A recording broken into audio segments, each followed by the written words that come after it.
So hi guys, welcome to my channel. आज मतलब राकेश बापट कोणाला नाही आवडत, सर्वांनाच तो माणूस म्हणून आवडते. किंवा तुम्ही त्याचा नेचर बघा, तो किती शांत आहे, आपला मस्त चाय बनवते किंवा त्याची वागणूक बघा.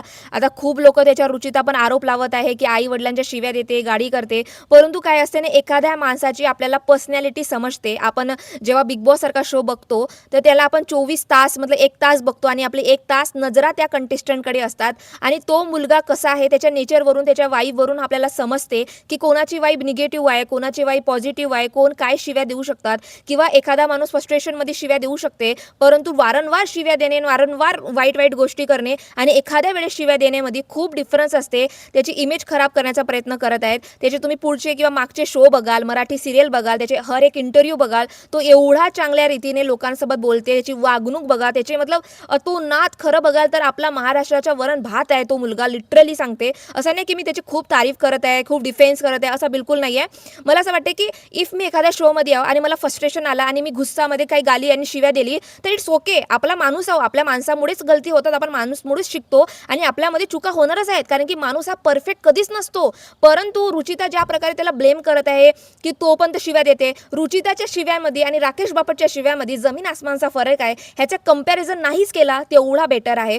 परंतु नुकताच आता जे बिग बॉसमध्ये गेलेली आहे, बिग बॉसमध्ये राकेश बापट आहे, त्यांची वाईफ जो आहे रिद्धी, त्यांची पास्ट मतलब त्यांची एक्स वाईफ आहे. त्यांचा खूप मतलब मी किती लहान असेल तेव्हा ना त्यांचे इंटरव्ह्यू वगैरे यायचे किंवा व्हॅलेंटाईन्स डे वगैरे तुम्ही जाल, त्यांचे पुराणे व्हिडिओ आहेत.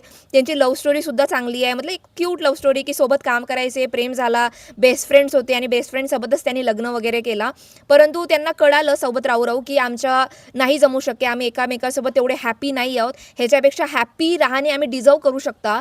तर त्यांनी म्युच्युअली डिवॉर्स वगैरे घेतला आणि त्याच्यानंतरही कित्येक लोक डिवॉर्स घेतात, कित्येक लोक त्यांचे भांडण होतात, मग खूप सारे चीजे होतात, तर एकामेकासोबत बोलत नाही किंवा त्यांच्या परमनंट खतम होते.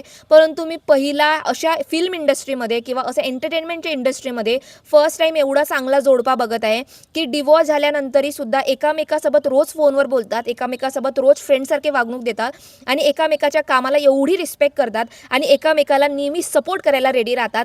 आणि त्यातली आता रिद्धीचा एक व्हिडिओ आलेला आहे समोर. I am so proud of Rak. He's doing a kick-ass job. I was very worried. We were all very worried कि oh God, you're going back in again. But this time he's killing it. He's owning it. He is being himself. That this is the person that we know. And ते राकेश दादाला छान रीतीने support करत आहे की तू गेला आहेस, नक्कीच जिंकणार आहेस, तू चांगलाच खेळणार आहेस, तू मला वाटलं नव्हतं की तू डबल वगैरे जाशील, पर तू अजून वगैरे गेलास. म्हणजे एक छान व्हिडिओ किंवा एक छान असते ना की यार त्याची एक्स वाईफ आहे तरी ते किती चांगल्या रीतीनं मतलब लोकांचे एखादा असते ना की खूप लोकांचे नाते असतात, खूप लोकांचे प्रेम प्रकरण असते, खूप लोकांचे 10-10, 15-15 वर्षाचे नाते असतात आणि ते ब्रेक झाल्यानंतर आपण एकमेकाचे थोबडे सुद्धा बघत नाही.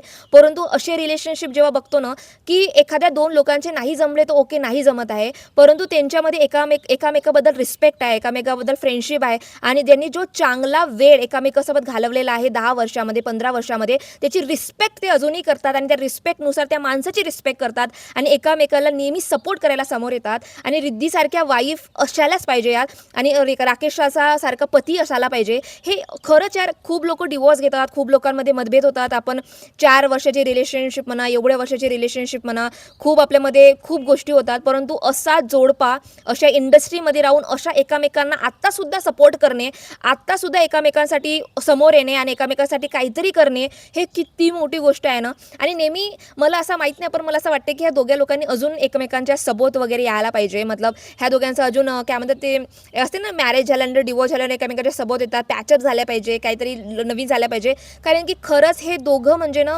मेड फॉर इच अदर आहेत. मतलब यांची बेस्ट फ्रेंड बघा, फ्रेंडशिप बघा, एव्हरीथिंग इज परफेक्ट. तेव्हा पण एक क्वेश्चन मार्क येते की एवढं चांगलं असून यांचं डिवोर्स का बरं होईल यार, मतलब काय प्रॉब्लेम असेल यांच्यामध्ये वगैरे.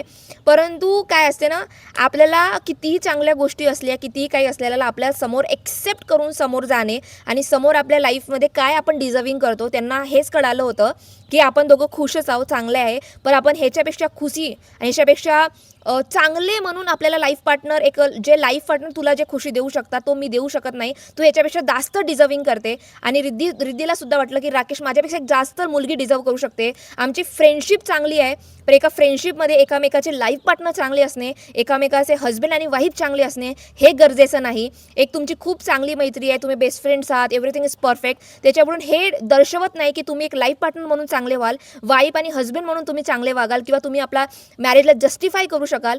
तर हे गोष्ट समजणे सुद्धा खूप इम्पॉर्टंट आहे. एवढा वर्षाचं रिलेशनशिप, एवढे बेस्ट फ्रेंड, एवढा चांगला नाता, अजूनसुद्धा नाता, तरीही त्यांनी आपला डिवोर्स घेतला. त्यांनी समजलं की हे आपण ह्या गुंथरात राहून तर आपल्याला दुःख होईल, म्हणून चांगला डिसिजन घेऊन एकामेकाचे फ्रेंड्स आहेत आणि एकमेकांना नेहमी सपोर्ट करतात. आणि बिग बॉस 6मध्ये राकेश बापट असल्यामुळे त्याच्या वाईफ म्हणजे एक्स वाईफनी छान व्हिडिओ बनवला आणि त्याला सपोर्ट केला. एवढा आनंद होते की असे असायला पाहिजेत. एखादा नाता असे ज्याच्यावर आपण एवढा प्रेम करतो, प्रेमात असतो आणि मग नंतर त्याला आपण वाईट शिव्या देतो किंवा त्या बॉन्डला आठवतो, निगेटिव्हिटी येते, परंतु एखादा बॉन्ड खतम झाल्यानंतर त्याच चांगल्या नजरेने किंवा पॉझिटिव्हिटीने त्याला बघितला तर त्या व्यक्तीसोबत आपली एक फ्रेंडशिप राहू शकते आणि खूप सुंदर तुमची मैत्री दिसू शकते. आणि खरंच तो रिअल एक्झाम्पल आहे राकेश बापटचा. खरंच यार, तो माणूस म्हणून उत्तम आहे, कलाकार म्हणून उत्तम आहे, सर्वच गोष्टींनी उत्तम आहे. I love it. आणि खूप चांगलासुद्धा आहे. तुम्हाला ह्याच्याबद्दल काय मत आहे प्लीज मला नक्की कॉमेंट सेक्शनमध्ये सांगा. अँड तुम्हाला हा व्हिडिओ आवडला असेल तर please subscribe to my channel. Thank you so much, guys.